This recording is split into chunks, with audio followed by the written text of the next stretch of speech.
گمشتگین نے اپنے قلعے میں صلیبی مشیر رکھے ہوئے تھے۔ اس نے ان پر واضح کر دیا کہ ان کا ایک ساتھی جو قتل ہو گیا ہے وہ کسی سازش کا شکار نہیں ہوا، بلکہ وہ حرم کی ایک لڑکی کے ہاتھوں قتل ہوا ہے۔ گمشتگین نے انہیں یہ بھی بتایا کہ اس نے اپنے 2 سالاروں کو قاضی کے قتل اور غداری کے جرم میں قید خانے میں ڈال دیا ہے۔ اس نے ان سے مشورہ لیا کہ وہ فوری طور پر سلطان ایوبی کے خلاف فوج بھیجنا چاہتا ہے۔ مجھے معلوم نہیں کہ ان دونوں سالاروں نے کیسے کیسے راز صلاح الدین ایوبی کو بھیج دیے ہیں، گمشتگین نے کہا۔ پیشتر اس کے کہ وہ ان رازوں سے فائدہ اٹھائے ہمیں حملہ کر دینا چاہیے۔ اس صورت میں مجھے آپ کی مدد کی ضرورت ہے۔ صلیبی مشیروں نے مدد کا وعدہ کیا اور کہا کہ وہ اپنے ایک آدمی کو آج ہی رات صلیبیوں کے کیمپ کو روانہ کر دیتے ہیں۔ اسی رات ایک صلیبی روانہ ہو گیا۔ موصل میں خطیب المخدوم قید خانے کی ایک کوٹھری میں بند تھا اور اس کی نوجوان بیٹی جس کا نام سائقہ تھا گھر میں اکیلی بیٹھی تھی۔ دن بھر عورتیں اس کے پاس جاتی رہی تھیں اور سائقہ سب سے یہی کہتی رہی، ایسا ہونا ہی تھا۔ عورتوں نے غور نہیں کیا تھا کہ اس سے اس کا مطلب کیا ہے۔ 2 جوان لڑکیوں نے اس کے ان الفاظ اور انداز کو نظر انداز نہ کیا۔ انہیں کچھ شک ہوا۔ رات جب سائقہ گھر میں اکیلی تھی، یہ دونوں لڑکیاں اس کے گھر میں داخل ہوئیں۔ سائقہ انہیں اچھی طرح نہیں جانتی تھی۔ تم سارا دن یہ کیوں کہتی رہی کہ ایسا ہونا ہی تھا؟ ایک لڑکی نے پوچھا۔ خدا کو ایسے ہی منظور تھا، سائقہ نے جواب دیا۔ اس کے سوا میں اور کیا کہہ سکتی ہوں؟ کچھ دیر خاموشی طاری رہی۔ آخر دوسری لڑکی نے کہا، اگر اس سے تمہارا مطلب کچھ اور ہے تو صاف بتا دو، ہو سکتا ہے ہم کچھ مدد کر سکیں۔ خدا کے سوا میری کوئی مدد نہیں کر سکتا، سائقہ نے کہا۔ میرے والد محترم نے کوئی اخلاقی جرم نہیں کیا۔ انہوں نے امیر موصل کو کوئی کھری بات کہہ دی ہوگی۔ وہ ہمیشہ حق بات کہا کرتے ہیں، اسی لیے میں کہتی ہوں کہ ایسا ہونا ہی تھا، کیونکہ وہ خوشامد کرنے والے انسان نہیں۔ یہ تو خدا ہی بہتر جانتا ہے کہ انہوں نے کیا کہا اور کیا کیا ہے، دوسری لڑکی نے کہا۔ ہم یہ کہنا چاہتی ہیں کہ انہوں نے صلاح الدین ایوبی کی حمایت میں کوئی بات کہہ دی ہوگی۔ یہ تو تم ہی بتا سکتی ہو کہ وہ موصل کے والی کے حامی تھے یا صلاح الدین ایوبی کے۔ تم جسے سچا سمجھتی ہو وہ اسی کے حامی تھے، سائقہ نے مسکرا کر پوچھا۔ تم کس کی حامی ہو؟ صلاح الدین ایوبی کی، دونوں لڑکیوں نے جواب دیا۔ وہ بھی ایوبی کے حامی تھے، سائقہ نے جواب دیا۔ سیف الدین کو پتہ چل گیا ہوگا۔ وہ زبانی حمایت کرتے تھے یا عملاً بھی؟ ایک لڑکی نے پوچھا۔ کیا تم جاسوسی کرنے آئی ہو؟ سائقہ بھڑک کر بولی۔ کیا موصل کا نوجوان خون بھی کفار کا حامی ہو گیا ہے؟ ہاں، ایک لڑکی نے جواب دیا۔ ہم دونوں جاسوسی کرنے آئی ہیں اور تمہیں یہ یقین دلانے آئی ہیں کہ موصل کا نوجوان خون کفار کا حامی نہیں، بلکہ کفار کے پاؤں تلے سے عرب کی زمین نکالنے کے لیے بےتاب ہے اور اس عزم پر عمل کر کے دکھانے کو ابل رہا ہے۔ تم ہماری ذہانت کا اندازہ اس سے کرو کہ تمہارے ان الفاظ کو کہ ایسا ہونا ہی تھا ہمارے سوا کوئی بھی نہیں سمجھ سکا۔ ہم سمجھ گئی تھیں کہ تمہارے والد محترم سلطان ایوبی کے حامی ہوں گے اور ان کی سرگرمیوں کا علم والی موصل کو ہو گیا ہوگا۔ کچھ دیر کے تبادلہ خیالات اور بحث کے بعد سائقہ کو یقین ہو گیا کہ یہ دونوں لڑکیاں اسے دھوکہ نہیں دے رہیں۔ اس نے ان سے پوچھا کہ وہ کیا کرنا چاہتی ہیں اور وہ کیا کر سکتی ہیں۔ سب سے پہلے یہ معلوم کرنا ہے کہ محترم خطیب کو قید خانے پریشان تو نہیں کیا جا رہا، ایک لڑکی نے کہا۔ اگر پریشان کیا جا رہا ہے تو انہیں قید خانے سے غائب کرنے کا انتظام کیا جائے گا۔ یہ کیسے معلوم کیا جا سکتا ہے کہ قید خانے میں ان کے ساتھ کیا سلوک کیا جا رہا ہے؟ سائقہ نے پوچھا۔ ہم اپنے طور پر معلوم کرنے کی کوشش کریں گی، دوسری لڑکی نے کہا۔ تم والی موصل کے پاس جاؤ اور اپنے والد سے ملنے کی عرض کرو۔ اگر اس نے اجازت نہ دی تو ہم کچھ کریں گی۔ میں کل صبح جاؤں گی، سائقہ نے کہا، اور یہ بھی پوچھوں گی کہ میرے باپ کا جرم کیا ہے۔ لڑکیاں جانے کے لیے اٹھیں تو انہیں خیال آ گیا کہ صائقہ گھر میں اکیلی ہے۔ انہوں نے اسے کہا کہ وہ رات اس کے ساتھ گزاریں گی، لیکن صائقہ تنہائی میں کوئی ڈر یا خطرہ محسوس نہیں کر رہی تھی۔ لڑکیوں نے اپنے گھر والوں کو جا کر بتایا کہ وہ صائقہ کے پاس رہیں گی کیونکہ وہ اکیلی ہے۔ وہ اس کے پاس چلی گئیں۔ سردیوں کا موسم تھا، وہ کمرے میں سوئیں۔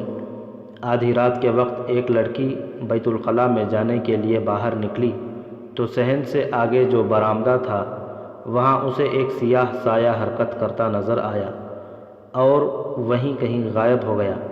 لڑکی ڈری نہیں، وہ کمرے میں چلی گئی، اپنی سہیلی کو جگایا اور اسے بتایا۔ دونوں کے پاس خنجر تھے۔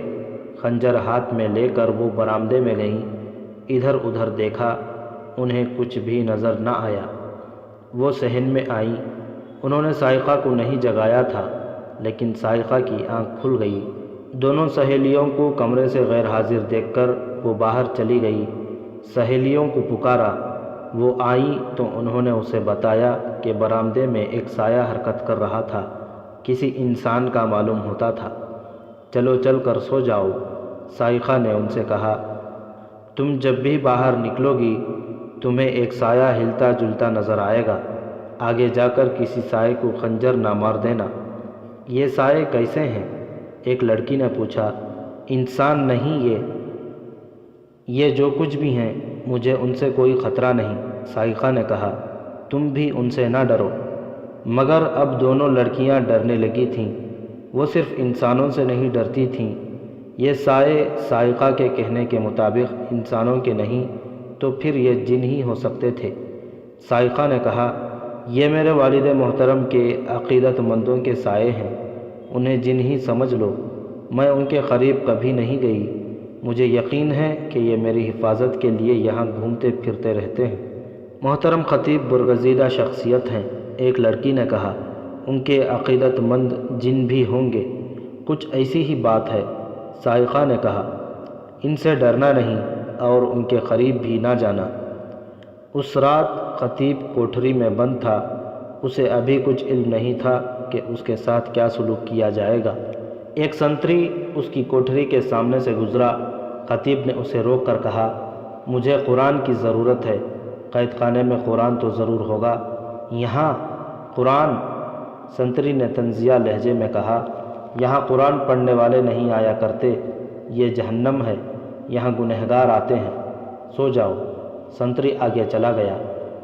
خطیب حافظ قرآن نہیں تھا، اسے بہت سی صورتیں اور آیتیں یاد تھیں۔ اس نے سورہ رحمان کی تلاوت بلند آواز سے شروع کر دی۔ ایک تو سورہ رحمان کا اپنا تاثر ہے جو پہاڑوں کا بھی جگر چاک کر ڈالتا ہے، اس کے ساتھ خطیب ابن المخدوم کی سریلی آواز کا سحر انگیز سوز قید خانے کی مقید ماحول میں جیسے وجد طاری ہو گیا ہو۔ اس نے یہ سورہ مبارکہ ختم کی تو اسے محسوس ہوا کہ وہ اکیلا نہیں۔ دروازے کی طرف دیکھا، وردی میں جیل کا کوئی عہدیدار کھڑا تھا، اس کی آنکھوں سے آنسو بہہ رہے تھے۔ تم کون ہو؟ عہدیدار نے خطیب سے پوچھا۔ میں 6 سال سے اس قید خانے میں نوکری کر رہا ہوں، قرآن کی آواز پہلی بار سنی ہے، اور ایسی آواز بھی پہلی بار سنی ہے جو میرے دل میں اتر گئی ہے۔ میں نے قرآن نہیں پڑھا، حالانکہ یہ میری مادری زبان میں لکھا گیا ہے۔ میں موصل کا خطیب ہوں۔ خطیب نے جواب دیا۔ اور آپ کا جرم؟ عہدیدار نے حیرت سے چونک کر پوچھا۔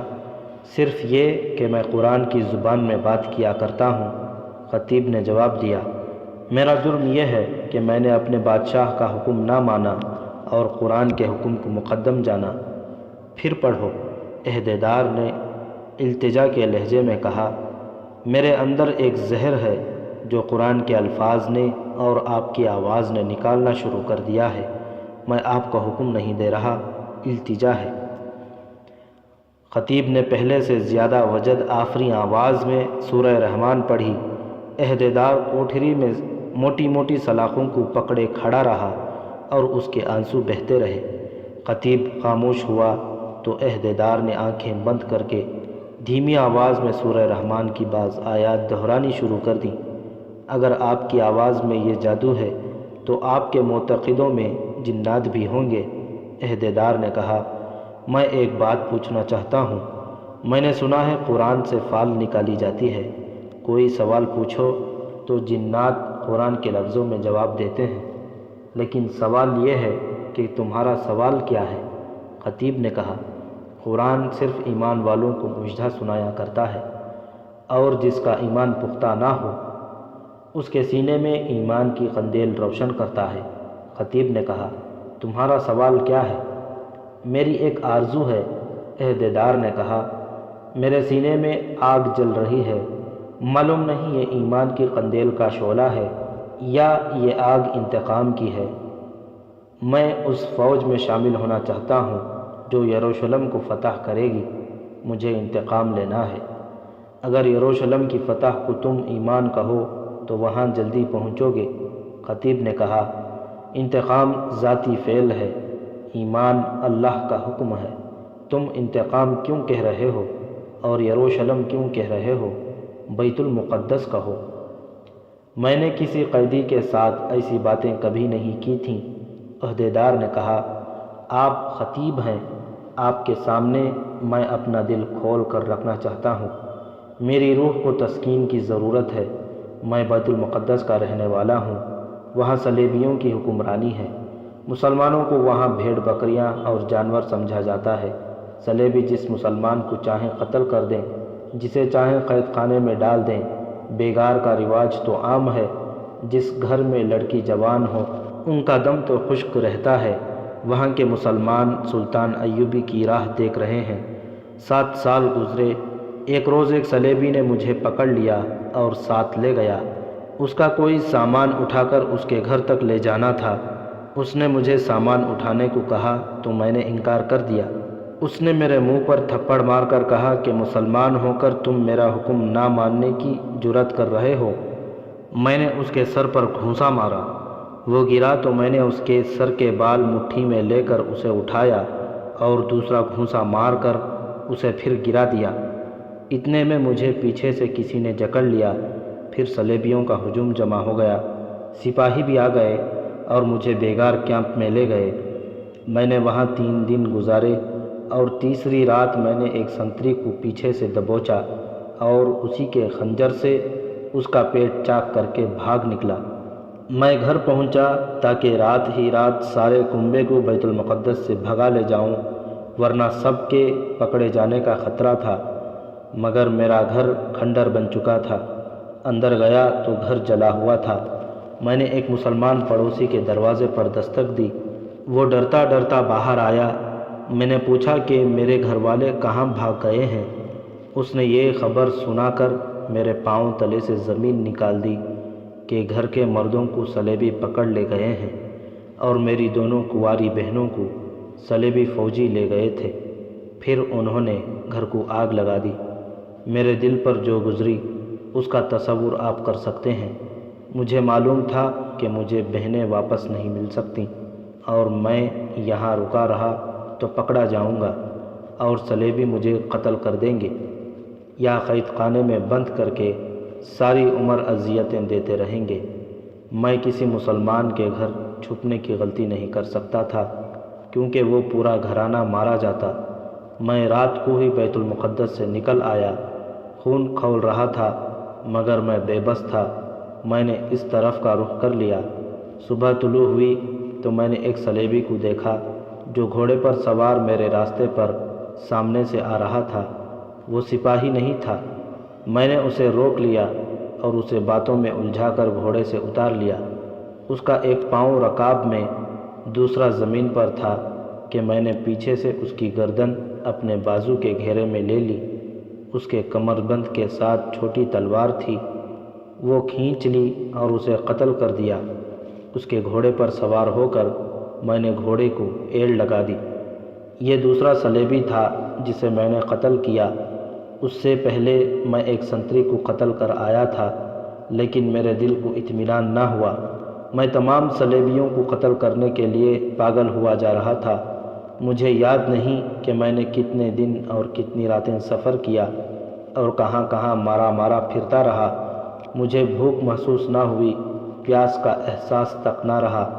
بہنیں یاد آتی تھیں اور میں گھوڑا روک کر صلیبی سے چھینی ہوئی تلوار ہاتھ میں لے کر بیت المقدس کی طرف دیکھنے لگتا تھا۔ میرا جسم کانپنے لگ جاتا تھا۔ میں نے کئی بار خدا کو پکارا اور خدا سے پوچھا کہ اس نے مجھے کون سے گناہ کی سزا دی ہے۔ اگر میں گنہگار تھا تو سزا مجھے ملنی چاہیے تھی۔ میری بہنیں اور میرا کمسن چھوٹا بھائی بے گناہ تھے۔ مجھے خدا نے کوئی جواب نہ دیا۔ میں نے سجدے میں گر کر خدا کو پکارا اور مایوس ہوا۔ میں نے خدا سے یہ التجا بھی کی کہ مجھے سکون مل جائے یا میرے اندر انتقام کی آگ بجھ جائے، میرا احساس مردہ ہو جائے۔ میں موصل کے ایک گاؤں میں پہنچ گیا جہاں یہ خطرہ نہیں تھا کہ صلیبی مجھے پکڑیں گے، لیکن میرے دل کو کسی بے رحم کے ہاتھوں نے ایسا جکڑ رکھا تھا کہ میں ہر لمحہ بے قرار اور بے چین رہتا تھا۔ میں مسجد میں چلا گیا، امام سے کہا کہ وہ مجھے دکھا دے کہ خدا کہاں ملے گا، میری روح کو سکون کہاں ملے گا۔ اس نے میری کوئی مدد نہ کی۔ میں وہاں سے ایک اور گاؤں میں چلا گیا، پھر وہاں سے بھی چلا گیا۔ اس کے بعد یہی یاد آتا ہے کہ میں مسجدوں میں خدا کو ڈھونڈتا پھرتا رہا، اماموں سے روحانی سکون مانگتا رہا، مگر کسی نے میری دستگیری نہ کی۔ مجھے کسی نے خدا کا پتہ نہ بتایا، کسی نے کوئی طریقہ نہ بتایا جس سے میں خدا سے ہم کلام ہو سکوں اور اس سے روحانی سکون مانگ سکوں۔ راتوں کو اکثر بہنوں کو خواب میں دیکھتا تھا، وہ روتی نظر آتی تھیں۔ مجھے ان کی سسکیاں اور ہچکیاں اس وقت بھی سنائی دیتی تھیں جب جاگ اٹھتا تھا۔ روز بروز میرے اندر یہ احساس پیدا ہوتا گیا کہ میری بہنیں مجھ پر لعنت بھیج رہی ہیں۔ کسی نے بتایا کہ صلیبیوں سے انتقام لینا ہے تو فوج میں بھرتی ہو جاؤ۔ سلطان نور الدین زنگی فلسطین کو آزاد کرانے کے لیے لڑ رہا ہے۔ یہ تو مجھے معلوم تھا کہ مسلمانوں اور صلیبیوں کی لڑائیاں ہو رہی ہیں۔ ہمیں بیت المقدس میں معلوم ہو جاتا تھا کہ کون سی جنگ میں کسے شکست ہوئی ہے۔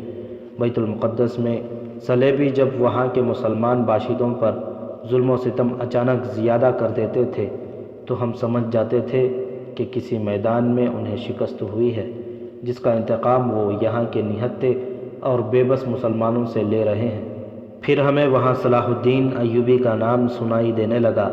یہ نام اتنا مشہور ہوا کہ وہاں کے صلیبی باشندے اس نام سے ڈرتے تھے اور اس سے نفرت کرتے تھے۔ یہ بھی پتہ چلا کہ صلاح الدین ایوبی طوفان کی طرح آ رہا ہے، مگر وہ نہ آیا۔ اس کے بجائے میں یہاں سینے میں ایک گہرا زخم لے کر آ گیا۔ میں فوج میں بھرتی ہو گیا، لیکن محاذ پر بھیجنے کے بجائے مجھے اس قید خانے میں بھیج دیا گیا۔ یہاں مجھے ترقی بھی مل گئی۔ یہاں میں نے انسانوں پر ظلم ہوتے دیکھا، اس سے میں کانپ کانپ اٹھتا تھا۔ یہاں انسانوں کی ہڈیاں توڑی جاتی تھیں۔ بیت المقدس میں صلیبی مسلمانوں کا یہی حشر کرتے تھے۔ یہاں مسلمانوں کو مسلمانوں پر وہی ظلم کرتے دیکھا۔ مجھے بتایا گیا کہ یہاں بے گناہوں کو بھی لایا اور اذیت میں ڈالا جاتا ہے۔ ان کا گناہ وہی ہے جو آپ نے کہا ہے۔ میں سمجھ گیا ہوں کہ آپ کو یہاں لا کر کیوں بند کیا گیا ہے۔ یہ کام مجھے بھی کرنا پڑا۔ میں نے بھی انسانوں کو ایسی اذیتیں دیں جو آپ کو سناؤں تو آپ بے ہوش ہو جائیں۔ میرے ساتھی پوری طرح وحشی درندے بن گئے ہیں۔ ان میں انسانیت صرف اتنی سی رہ گئی ہے کہ وہ انسانوں کی طرح چلتے پھرتے اور باتیں کرتے ہیں۔ میں ان سے اس لحاظ سے مختلف ہوں کہ میں چوری چھپے قیدیوں کے ساتھ ہمدردی کی دو چار باتیں کر لیتا ہوں۔ ان سے پوچھتا ہوں کہ ان کا جرم کیا ہے، مگر ہمدردی کے اس جذبے نے میری روح سے بوجھ اتارنے کی بجائے جانے کیسا بوجھ ڈال دیا ہے۔ مجھے سکون نہیں ملتا، مجھے خدا نظر نہیں آتا، میری آنکھوں کے سامنے سے میری بہنیں ہٹتی نہیں۔ میں پھر یہی محسوس کرتا ہوں کہ جب تک صلیبیوں سے انتقام نہیں لوں گا میں اسی طرح بے چین رہوں گا۔ آج آپ کی آواز میں قرآن کے یہ الفاظ سنے، گنہگار اپنے چہروں ہی سے پہچان لیے جائیں گے، پھر وہ بالوں اور پاؤں سے پکڑ لیے جائیں گے۔ تم اپنے پروردگار کی کون کون سی نعمت کو جھٹلاؤ گے؟ یہی وہ جہنم ہے جسے گنہگار لوگ جھٹلاتے تھے۔ وہ دوزخ اور کھولتے ہوئے گرم پانی کے درمیان گھومتے پھریں گے تو معلوم نہیں میرے دل میں کیا ہلچل بپا ہو گئی ہے۔ مجھے ایسے محسوس ہونے لگا جیسے وہ راز انہی لفظوں میں ہے جو ڈھونڈتا پھر رہا ہوں۔ اس نے سلاخوں میں سے ہاتھ اندر کر کے خطیب المخدوم کا چوغا پکڑ لیا اور بےتاب ہو کر بولا، مجھے بتاؤ یہ راز کیا ہے؟ کیا میرے دماغ پر خون سوار ہے؟ اگر ایسا ہے تو میں انتقام کس طرح لوں گا؟ میں پاگل تو نہیں ہو جاؤں گا؟ اگر خدا ہے تو اس سے پوچھ کر مجھے بتاؤ کہ میرے سوالوں کا جواب کیا ہے؟ تمہارے دماغ پر خون سوار ہے، خطیب نے کہا۔ تم نے خدا کی آواز سن لی ہے۔ میری آواز میں خدا بول رہا تھا، تم انتقام لینے کو بےتاب ہو، لیکن یہاں تم اسی طرح بے حال اور بے چین رہو گے۔ تم جس فوج کے ملازم ہو وہ کبھی بیت المقدس نہیں جائے گی۔ کیوں؟ کیونکہ یہ فوج پہلے سلطان ایوبی کو شکست دے گی، خطیب نے جواب دیا۔ پھر سلطان ایوبی کو قتل کیا جائے گا اور پھر صلیبیوں کے ساتھ دوستی کی جائے گی۔ عہدیدار کی آنکھیں کھلتی گئیں۔ خطیب اسے بتاتا رہا کہ مسلمان حکمران کیا کر رہے ہیں۔ عہدیدار نے کہا، میں کچھ عرصے سے اس قسم کی باتیں سن رہا تھا لیکن یقین نہیں آتا تھا۔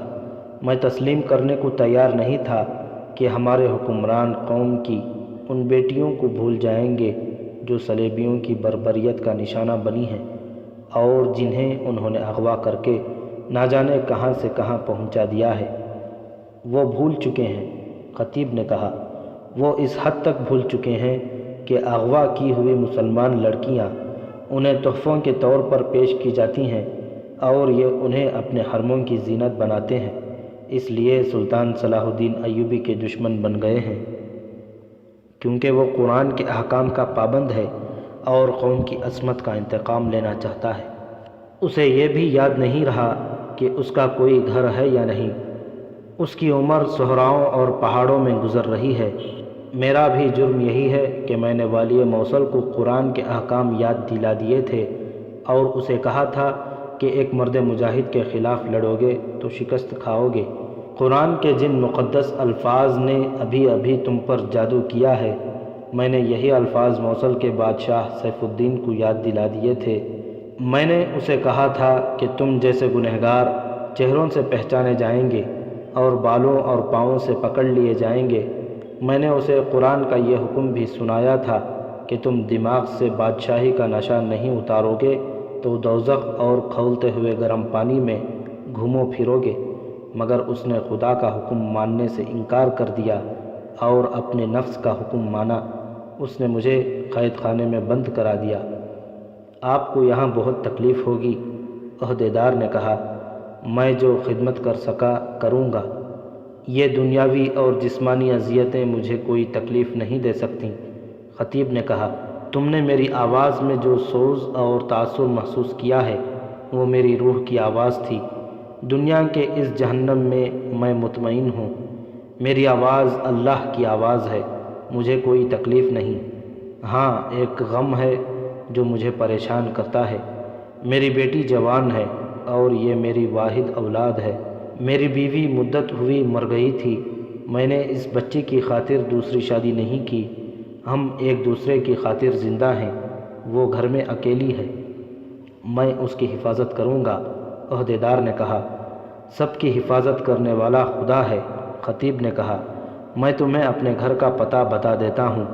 میری بیٹی سائقہ سے کہنا کہ ثابت قدم رہے اور میرے متعلق کوئی فکر نہ کرے۔ اگر یہاں قرآن پڑھنے کی اجازت ہو تو میری بیٹی سے میرا قرآن لے آنا۔ عہدیدار علاء الصبح خطیب کے گھر چلا گیا اور اس کی بیٹی کو تسلی دی کہ اپنے باپ کے متعلق وہ پریشان نہ ہو۔ اس نے سائقہ کو بتایا کہ وہ اس کے باپ سے بہت متاثر ہوا ہے، اس کی جو مدد وہ کر سکتا ہے کرے گا، لیکن اوپر کے حکم کے خلاف کوئی کارروائی نہیں کر سکتا کیونکہ قید خانے کا ادنیٰ ملازم ہے۔ اس نے لڑکی سے کہا کہ محترم خطیب کا قرآن دے دے۔ لڑکی نے قرآن دینے سے پہلے عہدیدار کے ساتھ بہت سی باتیں کر کے یقین کر لیا کہ وہ تہہ دل سے اور جذبے کے تحت اس کے باپ کی مدد کرنا چاہتا ہے۔ وہ جذباتی لگتا تھا۔ اس نے جب یہ کہا کہ وہ اس کی خاطر اور اس کے باپ کی خاطر جان پر کھیل جائے گا تو سائقہ نے اسے کہا، آپ کو یہ تو معلوم ہو گیا ہے کہ میرے والد کو کس جرم میں قید کیا گیا ہے۔ مجھے ڈر ہے کہ سیف الدین انہیں اذیت خانے میں ڈال دے گا تاکہ ان کے دل سے صلاح الدین ایوبی کی حمایت نکل جائے۔ کیا یہ ممکن نہیں ہو سکتا کہ آپ انہیں قید خانے سے فرار ہونے میں مدد دیں؟ ہم دونوں موصل سے غائب ہو جائیں گے۔ عہدیدار مسکرایا اور بولا، جو اللہ کو منظور ہوگا۔ میں نے تمہارے والد کی آواز میں اللہ کی آواز سنی ہے اور ان کی آنکھوں میں ایمان کا نور دیکھا ہے۔ اللہ کی آواز اور ایمان کے نور کو کوئی انسان قید خانے میں محسوس نہیں کر سکتا۔ ہو سکتا ہے اس آواز اور اس نور کو آزاد کرانے کا نیک کام خدا نے میرے قسمت میں لکھ دیا ہو اور اس کے عوض میرے سینے کی آگ سرد ہو جائے۔ میں تمہیں بتا نہیں سکتا کہ میں کیا کروں گا، کیونکہ تم عورت ذات ہو اور نوجوان ہو، شاید راز کو راز نہ رکھ سکو۔ میں والد محترم کے لیے قرآن لے آتی ہوں۔ وہ اندر چلی گئی اور بہت دیر بعد باہر آئی۔ اس کے ہاتھ میں قرآن تھا جو عہدیدار کو دے کر اس نے کہا، میں والی موصل کے پاس جا رہی ہوں کہ وہ مجھے باپ سے ملنے کی اجازت دے دے۔ ہاں، عہدیدار نے کہا، ملاقات کا یہی طریقہ ہے، اور وہ قرآن لے کر چلا گیا۔